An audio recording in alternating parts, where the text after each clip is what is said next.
আসসালামু আলাইকুম রহমতুল্লাহি ওবারকাতু। আজকে আপনার সামনে আরও একটা ভিডিও লইয়া উপস্থিত হয়েছি। ঐতিহ্যবাহী মিফতাহুল উলুম চিকনাগুল মাদ্রাসার কিছু দৃশ্য তুলিয়া ধরমু।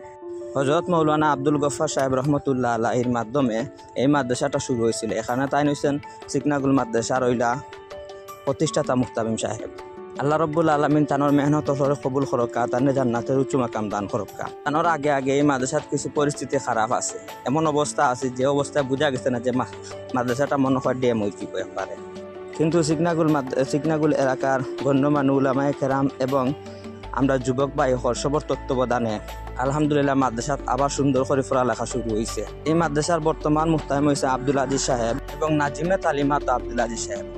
দুজনের নাম হচ্ছে আব্দুল আজিজ সাহেব। দুজনের মেহনতে আল্লাহ তাআলা কবুল করুকা এবং এখলাসের সহিত এই মাদ্রাসার খেদমত করার তারা তৌফিক দান করুক।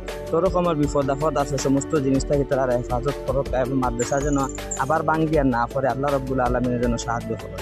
চিকনাগুল ইউনিয়নের সমস্ত যুবক ভাই এবং উলামায়ে কেরাম হলরে আল্লাহ তাআলা তারার এখলাসের সহিত মাদ্রাসার মধ্যে দান সৎকার সব কিছু ফাটানির লাগে আল্লাহ তাআলা তারা তৌফিক দান করুক।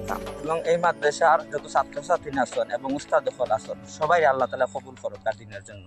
তো বসেছে একটা কথা কই আর আপনারা সবে মাদ্রাসার লাগি দোয়া করবা, মাদ্রাসার ভিজিট করার লাগে আপনারা আইবা, মাদ্রাসাটা দেখিয়া যাইবা। ইনশাআল্লাহ আল্লাহ তাআলা আমরা তৌফিক দান।